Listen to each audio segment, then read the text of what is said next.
quorum. Tony? Here. Betty? Here. Kevin? Here.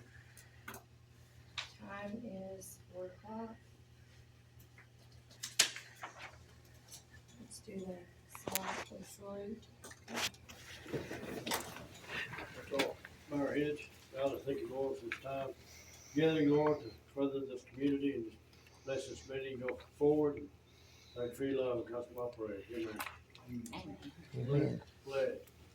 Pledge allegiance to the flag of the United States of America and to the republic for which it stands, one nation, under God, indivisible, with liberty and justice for all. You didn't think it? On the Town of Warner, agenda item number 1, discussion action on the presentation from Laurel Havens for the emergency services building tax question. Can we turn the lights down? Yes. I don't know where to switch.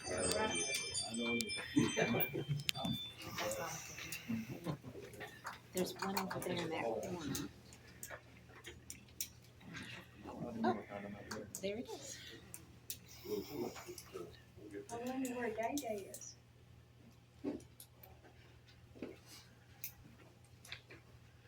Everybody said okay? So my name's Laurel Havens. I'm the Executive Director from Muskogee County EMS. Thanks for allowing us to speak to you tonight. Dr. Jerry Stoudemire is going to kick off our presentation, go through some of the, all of the slides, and then afterwards we're going to entertain any questions that you may have, and then some ideas of what this could look like in your community. So, Dr. Jerry Stoudemire. Thank you so much. We really appreciate the opportunity to be here this afternoon. And just to provide a little bit of context, I have been wanting to get here to Warner ever since we started this conversation because Warner already has a complex. And so knowing that just got me excited because I think that this opportunity for expansion can do great things for the town and the community and citizens of Warner. So to provide a little bit more information, Muskogee County EMS identified facilities that were needed from the city of Muskogee, where we really need to move because of the condition of our facility, as well as where we're located. The traffic can impact our emergency response rates to other communities like Fort Gibson and of course here Warner, where we know that we need an increased presence and footprint due to the demand that we have. So as I said before, in all of our presentations, I have been bragging about Warner because this community knows how to be collaborative and coordinate efforts, and this is just an ideal situation to be able to talk about. Over the 18-month period, there has been discussions, and as these discussions have progressed, we found one common thread. There were either infrastructure improvements that were needed for facilities or brand new facilities that needed to be constructed. And also there is a need for equipment across the board where these different agency leaders have indicated that those are barriers to providing comprehensive services. So that kind of started the conversation in generating this plan idea.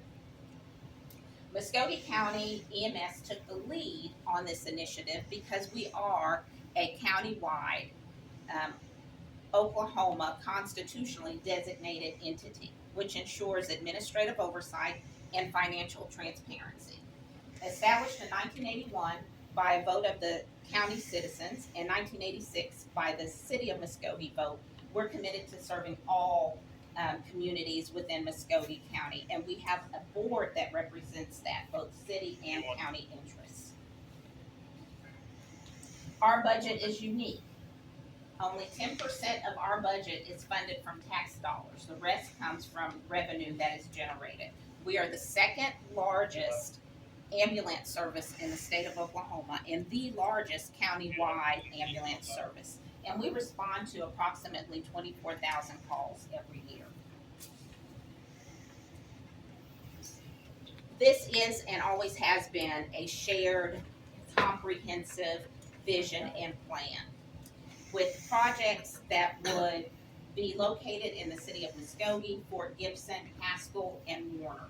But it impacts every single community in the Muskogee County area. Most recently, House Bill 1967 was passed, and that legislation allows EMS districts such as ours the opportunity to pass up to a 1 penny sales tax for the purpose of infrastructure and improvement. This was the catalyst of why we began to have more research and conversations about what we could do to address the infrastructure needs and the safety and health of all of our communities in Muskogee County. Because of our research, countless phone calls, a lot of input from professionals, we are going to propose a 0.849 penny sales tax for approximately 7 to 10 years, which will then be reduced to a half penny so that we can ensure continued support for the services that we need and provide. This is just kind of a breakdown of the public safety and comprehensive plan for each of the communities. In the city of Muskogee, there will be an investment in EMS and fire, the sheriff's office, emergency management, the 911 center, and the fire tax board, totaling about $28.7 million. In Fort Gibson and Haskell, there will be a $4 million investment as well. And in Warner, there'll be a $4 million investment, and that is for the expansion and the increased investment in the public complex for Warner. So what this is special to me for Warner because this has the opportunity to just capitalize on what is here, and the leadership will make determinations about what you need and what you want to see in the future for the growth of what is already happening here. The remaining portion of this is related to the 911 center. For the 911 center, it is a significant cost savings because this sales tax will pay for all of the operational costs for the 911 center. Currently, there is a phone tax that is collected, but that's not sufficient to run the 911 center. So with this tax, it'll take care of all of that, and our communities will no longer be billed for the 911 services that they're currently expending funds on. Additionally, we talked a little bit about the equipment. This sales tax proposal will purchase equipment for things like radios, law enforcement vehicles, ambulances, fire trucks, things that are necessary for all of our first responders to have in order for them to be functional. This is infrastructure with a purpose. This is about our public safety. We are planning to expend up to $400 per square foot for office space and approximately $200 per square foot for maintenance and base space and the common shared space. And this is really important when we think about the cost structure of what we know Muskogee County EMS will need. And that's the numbers that we're looking at there. All of this will be under the oversight and administration of a public trust. So we are planning to have a public trust that will oversee all of these funds to make sure that these the purpose and the intent of the sales tax is going where it needs to be. This is a cost savings plan. We anticipate approximately $541,000 of cost savings for the city of Muskogee and about $400,000 in savings for those communities that pay into the 911 service fees, and that is a significant amount of money for those communities. Additionally, this is the opportunity for us to discuss the greater leveraging of resources to include utilities and maintenance and other operational costs. as we think about expanding the services here in Warner. This is a sustainable plan. This plan ensures future needs are met without recurring funding issues for essential equipment. As this slide indicates, the half-penny sales tax after the debt collection provides funding for the 911 center, equipment, and EMS billing to those citizens with an emergency medical service call. This is a practical tax proposition. Muskogee County is currently ranked 67 out of 77 counties in the state of Oklahoma. The average is 1.41%, and Muskogee County is currently at 0.65 of a penny. During the period where we would have debt service for that 7 to 10 years, we'll be slightly above the average at 1.5, but after the debt service, we will be below average at 1.15. How we get there, just like what we're doing today. We're having conversations with our communities about what the proposal is, and we want to make sure that everyone understands that there is a return on the investment. There is an investment in the community, and there's a benefit for the individual citizen that is part of this proposal. Let's say Fort Gibson. It's supposed to say Warner. Sorry about that. So here in Warner, we're looking at a $4 million investment. Muskogee County EMS needs an ambulance bay for 3 ambulances and 3 crew members. And everything else is determined by the leadership here. This is a blueprint for the future.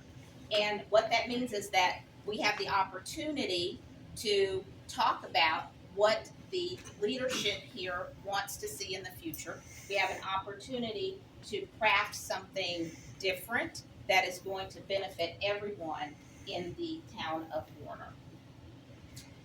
We are committed to this proposal. We are committed to maximizing our resources with our partners, and we want to make this plan come to fruition. And we certainly appreciate your time today, and thank you for listening, and now we can engage any questions that you may have. When will that be voted on? Just after the first of the year. January? Yes, sir.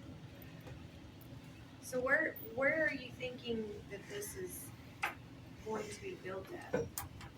So in Warner, like she said, it's a little bit different than the other places. So I'll back up and talk about what we discussed in Fort Gibson and Haskell. The community needs to pick the location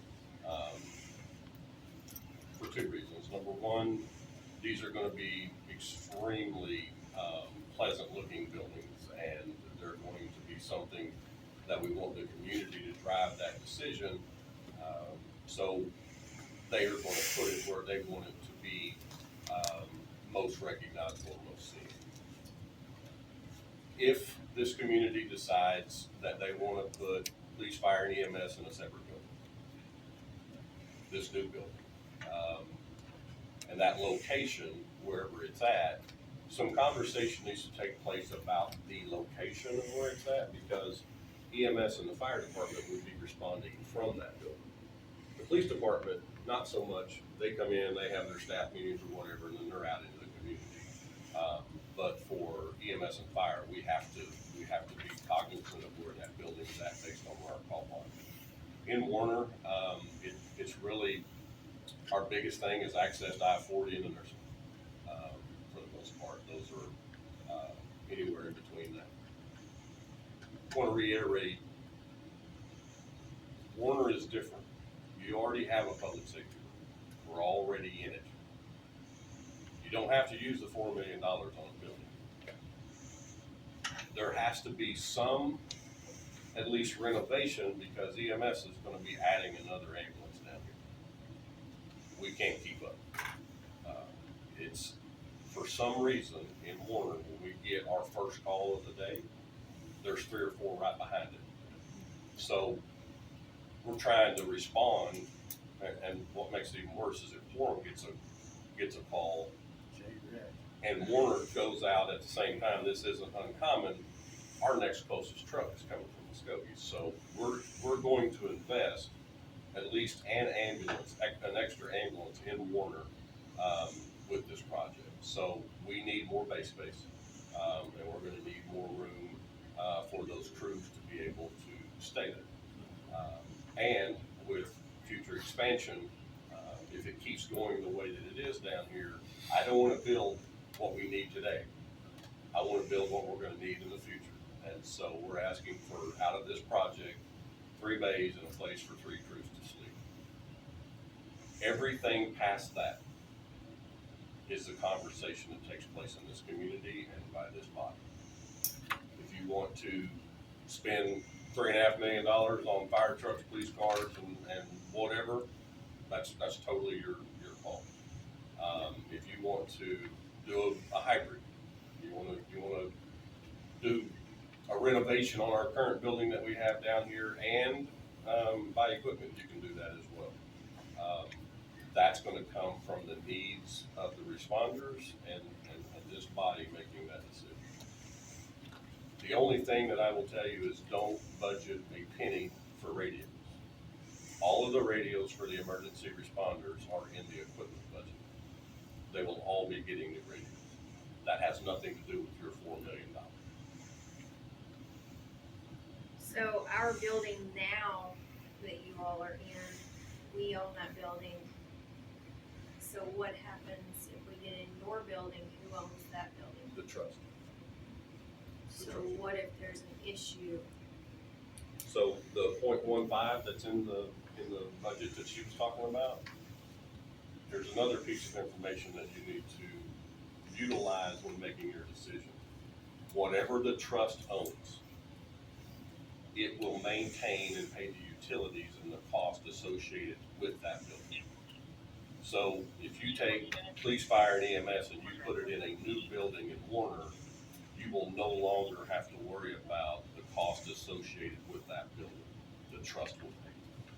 They'll do the maintenance, they'll pay the utilities, the insurance, they'll do all of that. The only thing that you would be responsible for is contents. I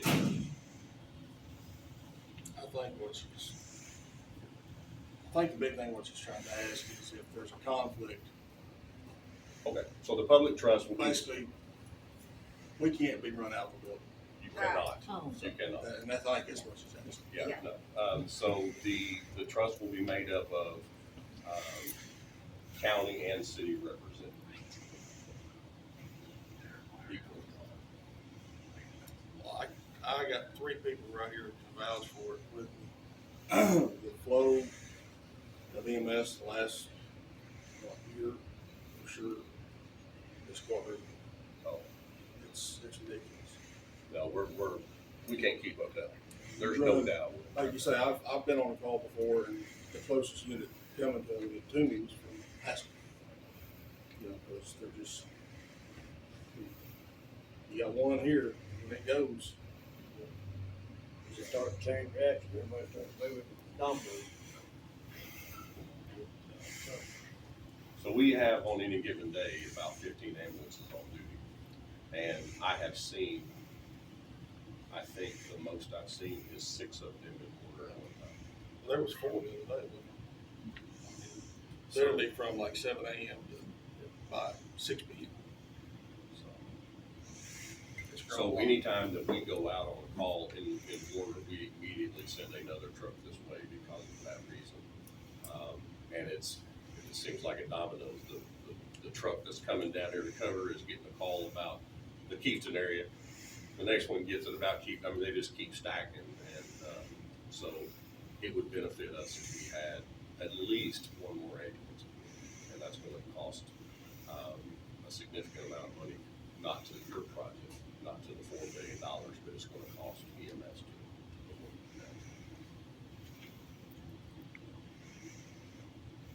Question? Tax question will come up in January, will it be a county tax? So I want you to, as we go through this, I want you to think about when Tulsa did Vision 2025. This is the same process. Tulsa came together and they put the city and the county at the same table and had a conversation. We're gonna do something to benefit everyone. And they set up a public trust. And inside that public trust, I think they had 38 different smaller public trusts. They had a public trust for the BOK Center, they had a public trust for the city of Jinx, they had a public trust. And what they did is they took a countywide tax and it went in to this trust and filtered down into it based on projects. And that's how they built all the things. So this Vision 2025 that you're seeing, all this stuff going on in Tulsa, this is the same principle. The county is getting, so I'll back up. Right now, 75% of the tax collected goes to the city of Muskogee, currently. And 25% goes to the county. So of that 0.67, or any other tax that we talk about, if we just do it based on where it's collected, there's an unfair advantage for the city. And it has been, I'm not mad at them, it's just that way.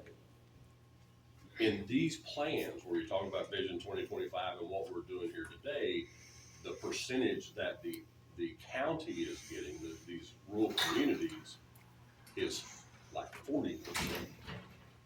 And here's the analogy. There's no Walmart in Warner or Gibson and Haskell. So where do the communities go? Boynton, Taft, Summit, they don't have grocery stores. Where are they going? They're coming into these other communities and spending their money, but yet when those communities try to do something, they don't have the tax base. So when we look at these countywide taxes where we can benefit the rural communities who are spending their money in larger areas, but not receiving any of that money back, we can redistribute it. So that's part of this plan. Like I said, this community is different. You do have a public safety building. I can tell you that we've been working on the roof of it here recently. I don't remember what year we built it, but we're having some problems. So if we were going to make the decision to build a new structure, that would be the time to have that conversation. Question on the study, you have 7 to 10 years, what determines that 7 to 10? That's a very good question. Okay, so We get it done in 7, we're great, right? you get it done in 5, you're great. So here's how it works.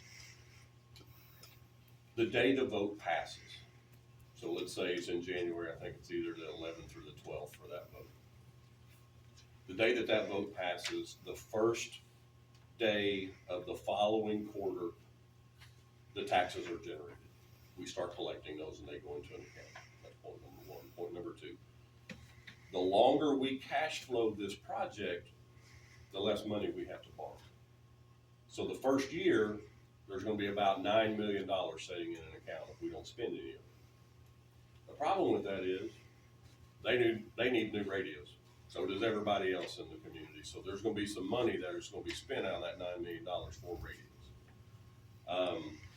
Some of the departments that's asking for fire trucks and police cars and EMS and needing ambulances, we're gonna try to do that. We're gonna try to push those big expenditures out as far as possible so we can build money into the account. Then there's something called working the split. So there is, the money's coming in, as long as we don't draw that down too far, the interest that money is accruing will service any debt that we may have. So the longer we push out the cash flow and don't touch the loan, the less we're gonna pay in interest and the more that it pays off quicker. Here's the thing, the second that the project is done, it's over. There's no more tax, that you can't continue it. So let's say that this is a $50 or $60 million project and we have to borrow every dime of that. The second that all of that money is paid for, the tax stops. There's no, we're not saying we want this tax for 7 years and hoping that we pay it off in 5.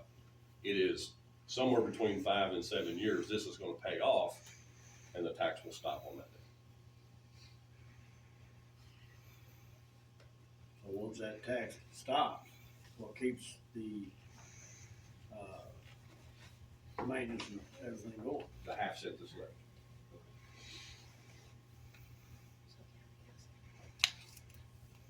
I kind of glossed over the benefit for the citizens related to the billing of services. Thank you. So I don't know if you caught that or not, but I've been the director for 4 years.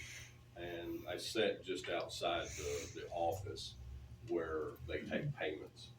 And one of the things that really bothers me is watching people come in trying to pay their ambulance bill. The mayor for the city of Muskogee did a presentation last Thursday night, for the community and the people that were at city council. He told a story about a loved one that he knows that made a healthcare decision based on the fact that they couldn't afford to go to the hospital and pay the ambulance bill, and they died of a heart attack that night. Public safety needs to be public safety. It doesn't need to be a conversation about whether or not we can afford to have it. Police department doesn't charge, fire department doesn't charge, EMS shouldn't charge either. If this passes, EMS will not be charging for transports for medically necessary ambulance trips. That's a big plus for your vote there. Well, that's what I said at that last meeting. This isn't a tax to fix a park or fix a road, or this is public safety. Public safety, yeah. Who would be our representation? On the Public trust. public Public trust. trust. So the public trust hasn't been set up yet, but your county commissioner is going to be appointing people that sits on that trust that will have your interest. Here's the thing.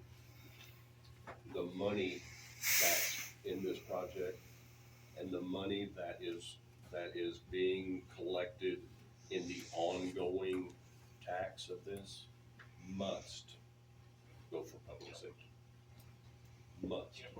Can't take it and do anything else with it. So if of that $1.5 million, let's say that we retain $1 million every year after we pay for utilities and all of that, that $1 million goes into an account, and that money continues to sit there and grow until the public safety officials request money from it. It can only go to public safety. And so everything after the buildings are built and the loan is serviced fully, it has to go to public safety equipment.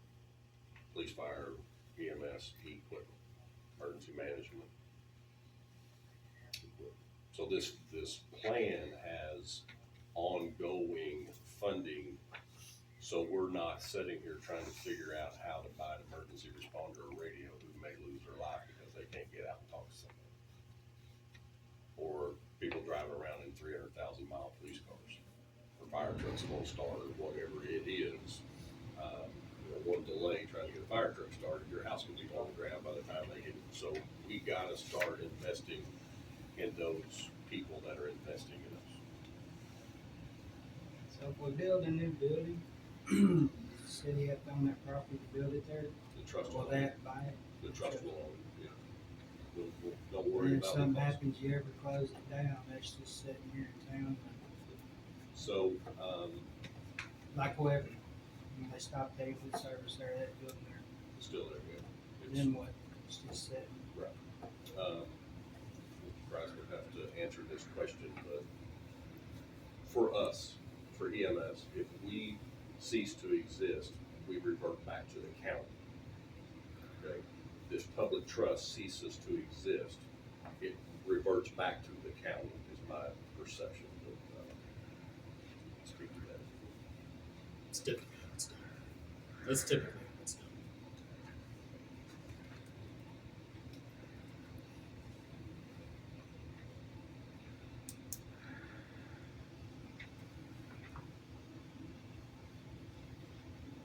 Questions? All very good questions.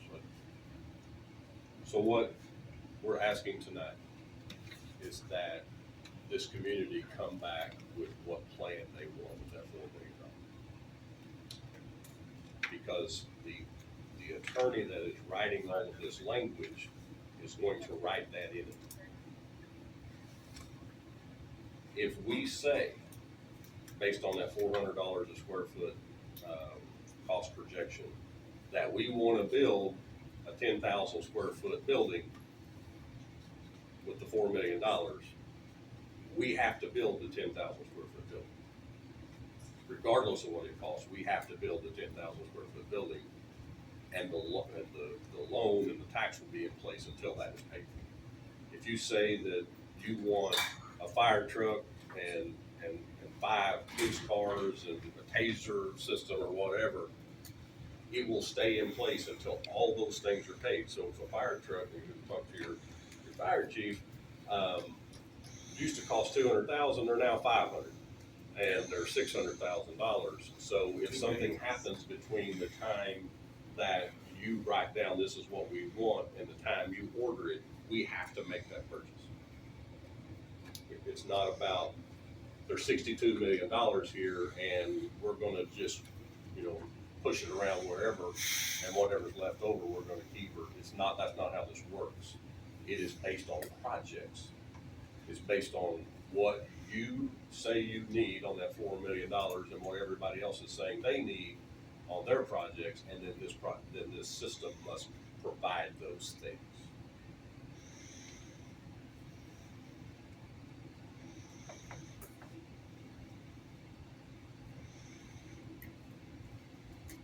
All I'm asking is, if you stay in the same building, an extra bay and a little bit bigger place for us to put extra crews, and if you want to build a building, I'm asking for 3 bays and a place for 3 crews this week.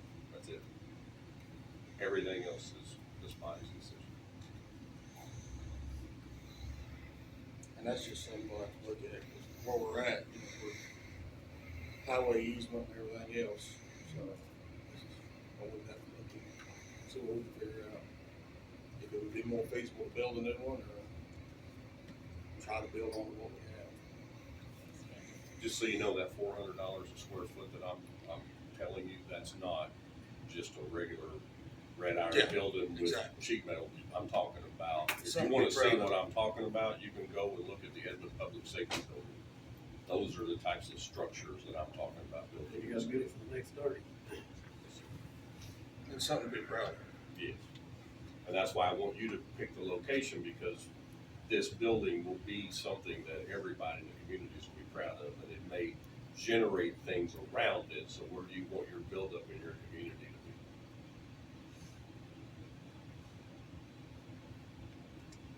Any others?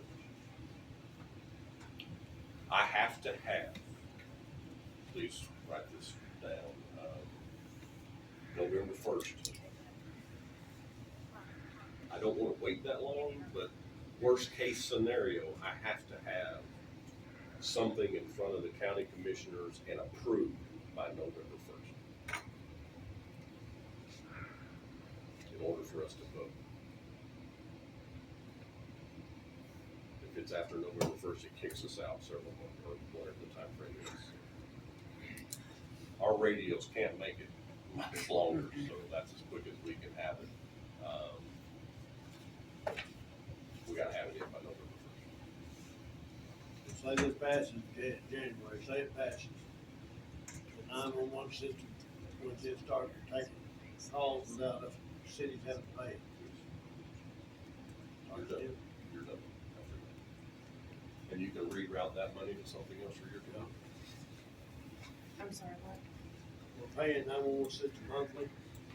That passes January, that money stays in the month. Goes with. You could use it for something. So we won't go to blows every. You won't have to come get on to me anymore. Okay. You've got on to me for the last time.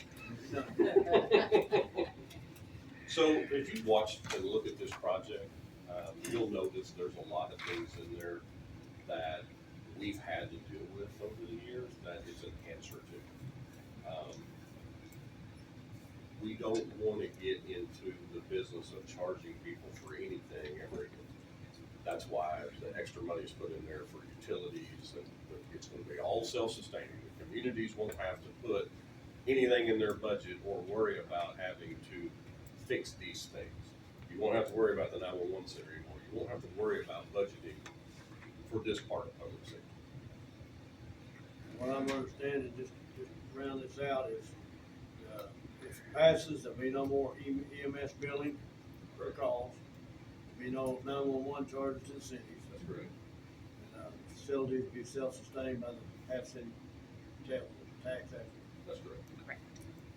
For medically necessary calls. I keep saying that we're not gonna take you to get your pharmaceuticals, we're not gonna take you down to the Don't local be the pharmacy. taxi. But if it's something that requires an ambulance, then.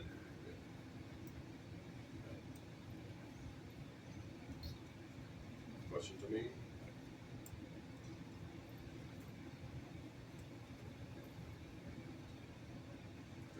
All right, thank you for coming, Mr. Evans. You're welcome. All right. Need a motion for no action? No action. Second. Any discussion? See none? Tony? Yes. Betty? Yes. Kevin? Yes. Alright, item number 2, discussion action on the contract for trash service with Sue's Recycling. So, they all have a copy of the trash contract.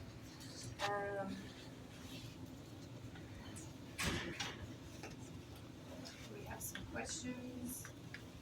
Matt, you looked at this, and this is a pretty good contract now, since we got 3 years and the 1-year renewal, is that what it is? Correct. Basically, what we need to do with this is, the town is not approving this contract. The town is giving the approval for the public works to enter into the contract, because the public works enters into the multi-year contracts.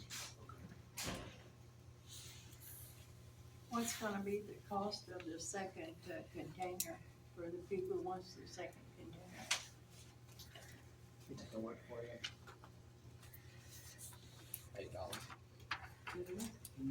For the, Yes, ma'am. They're $8 each. well, how did I miss that? I'm sorry. No problem. The ones we have now is $5. I'll make a motion, we move on this contract, 3-year term. 1-year renewal. Hey, I wanna ask on this where it says the 3 and then the 2-year on the split deal, how does that work out? 3, 1, and 1, how has that been done? I'm not, I'm not sure what you mean, sir, On number 8, right? on number 8.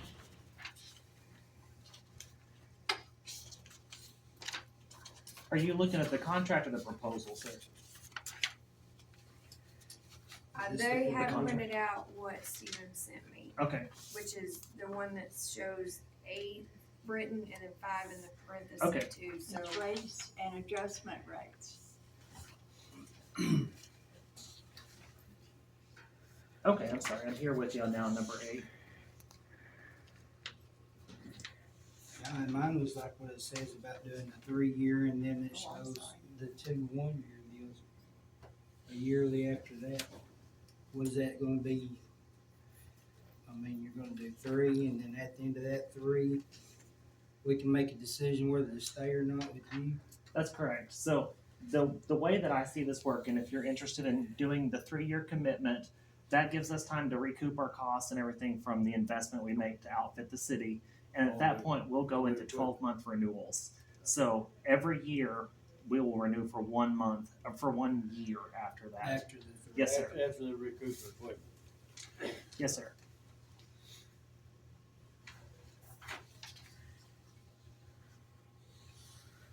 And then that's gonna be fixed on the written out 8 and the 5% deal. That's in here. Yes, sir. And I actually brought a refreshed contract with the 3-year language. I'm happy to let Mr. Price review that to make sure that it satisfies your need. But I also fixed the price increment. And then on complaints and stuff, is there a number that our citizens I have to call y'all directly and talk to y'all? Yes, sir. That's actually our preference. We have a system, a notification system, where we verify every pickup. So every time if we come to your residence, as soon as we empty your can, you get a text message or an email, whichever you prefer. And if there's an issue, you're welcome to either pick up the phone and give us a call, or you can respond electronically to that notification that comes right to our team. We respond to it. Our intention isn't to cut the city's staff out, but we just want you to be as involved as you want to be. And we really would prefer to be the front line. You're engaging us to make sure that the service is done. You're engaging us to manage it. We want the opportunity to do that and keep the phone lines here. I think they get enough with the water, they They're- don't wanna deal with the trash. They're plenty busy, for sure. And then as far as where it says about the valet service, so if we've got residents that are handicapped and can't get theirs to the curb, y'all will come get theirs and Yes, sir. We're happy to do that. trash with, I mean, they've gotta show the verification, I guess, that says they are disabled. Yes, sir. Yeah, we're glad to do that.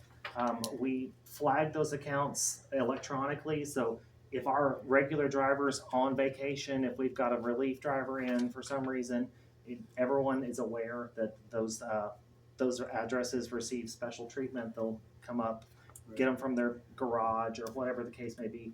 No two of those circumstances usually look the same, Right. but we make notes about them and we make sure that we take care of them.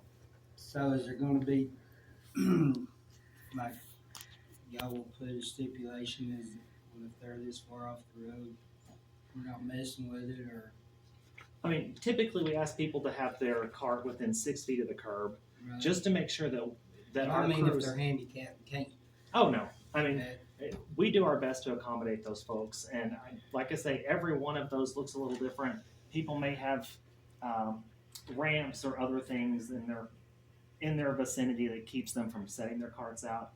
We'll make sure our crews accommodate them, whatever that needs to look like. And are you gonna have subcontractors? No, ma'am. I don't understand about this 12, it's talking about subcontractors, On number 12, yes.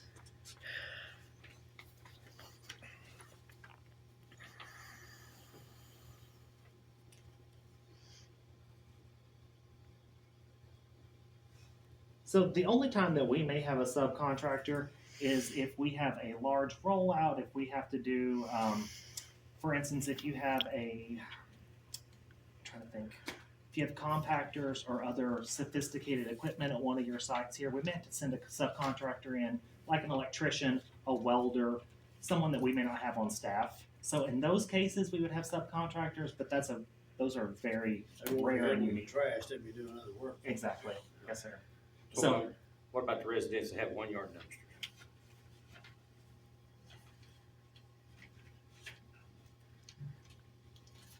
So 1 yard dumpsters are not a service that we offer. We're happy to give those folks an equivalent amount of service using carts. What we found in our experience is that the 1 yard dumpsters just pose a safety risk. They're easily tipped over. They get kind of top heavy. We just feel like it's safer for children and other people in the community not to have those in the wild. So it's not something we set.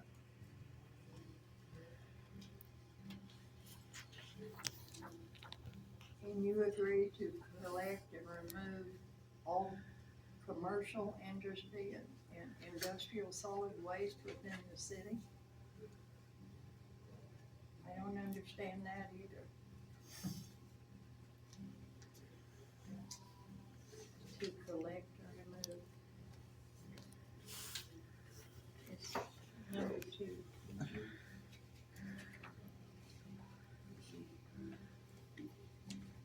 I don't understand what that is.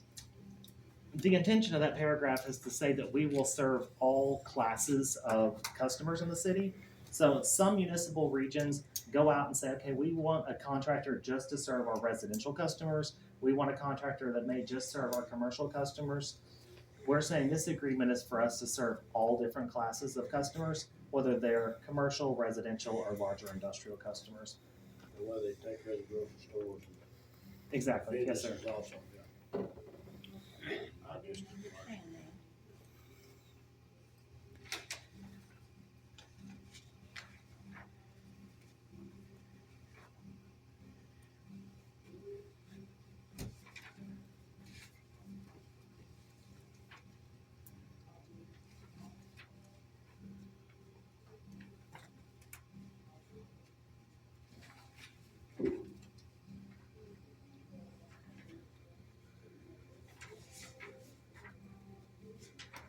how long will it take you to roll out the equipment? I haven't seen an exact customer makeup. From what I've seen from the summary reports, I think we can do it in about 2 weeks. So 10 business days or so. We'll start planning as soon as we get the green light from the town.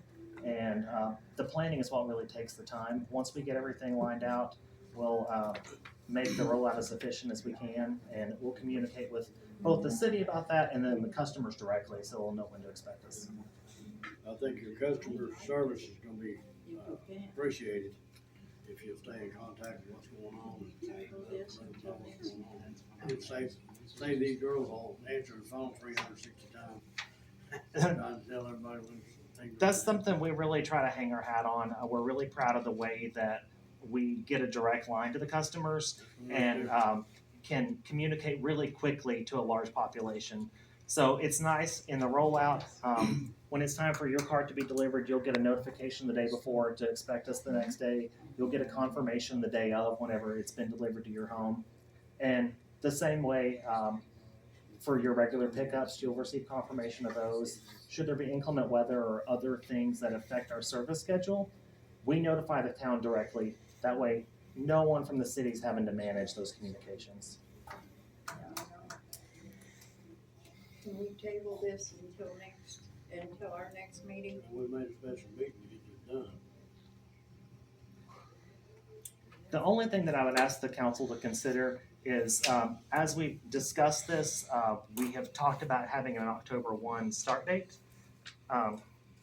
And if we push this any further, we're gonna be running into supply issues. We've gotta buy equipment specifically for your contract, and there's lead times to get those equipment in place. Well, this will be less than 2 weeks.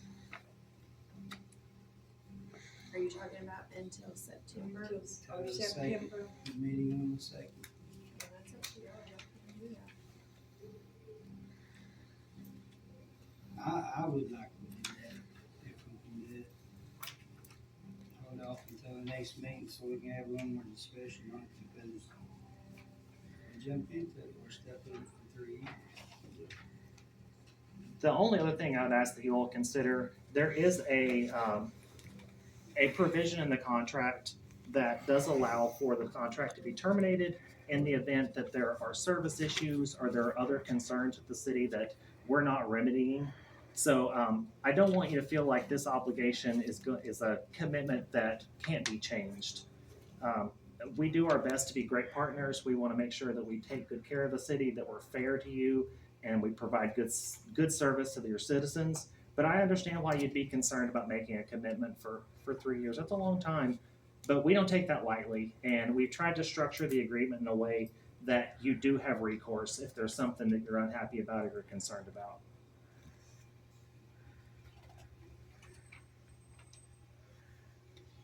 So if we decide by the 2nd of September, that gives you enough time then by your October 1st deadline?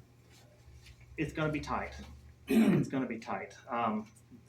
Honestly, getting it done by this time of the month, at this time of the month would be tight. But I also don't want to, I want to respect your concerns and I mean, allow if you you to. want me to say yes, do a year contract for the first time, and then we'll test you out and go from there. Unfortunately, I can't. We have a large financial commitment to make to outfit your city with new equipment.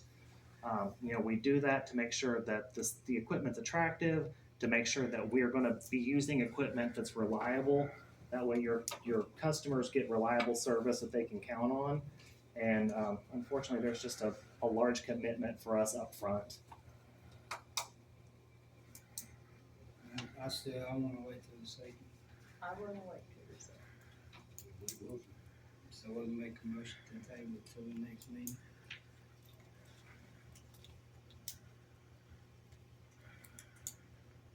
You made the motion, I'll second it.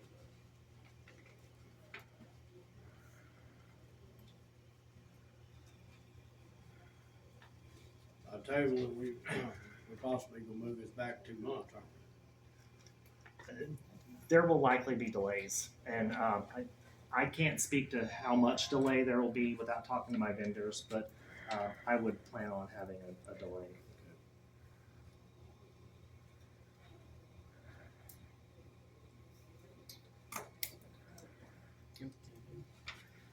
Okay, so, discussion. Okay, Tony, Yes.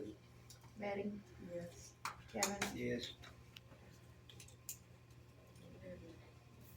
item number 3, discussion action on accepting resignation from Board of Trustee, Jeanette Sidis. I didn't put it in there, so everybody had already read it, so we just need a motion. Make a motion, we accept the resignation.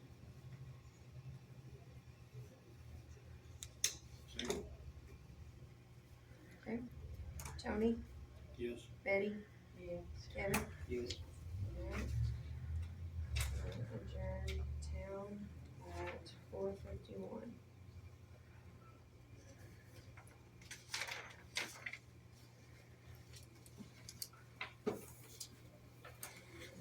Open WA at 4:52. Tony, Here. Betty, Yeah. Kevin? Here. Kevin. Discussion action on the, contract for trash service with sewage recycling. The same as time.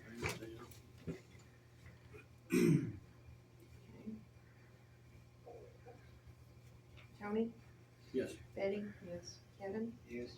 Okay. Item number 2, discussion action on accepting resignation from Board of Trustee Jeanette Sis. Same as time. I want to second that. Second. Alright.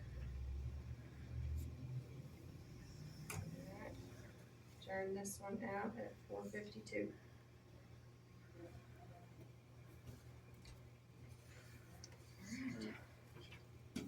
Yeah, I appreciate what y'all are Did y'all doing. vote on, sorry, Tony, Yes. Betty? So they didn't vote. Yes. I mean, I understand your concerns about getting the equipment. Sure. I mean, we wanna make sure before we bail off in it for 3 years and then that's where we're at. No, I completely respect that.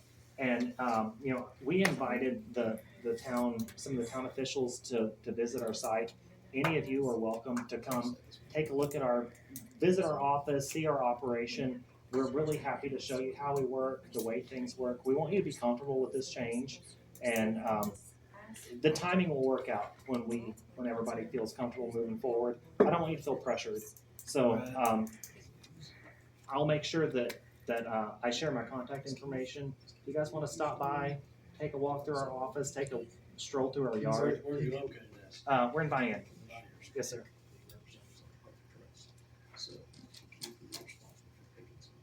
And I'm also just happy to discuss anything as you guys think of stuff. If there's, I don't know what the rules are around having these discussions outside of a meeting setting, but as long as we follow the rules, I'm happy to discuss anything I can with you and help you make an informed decision.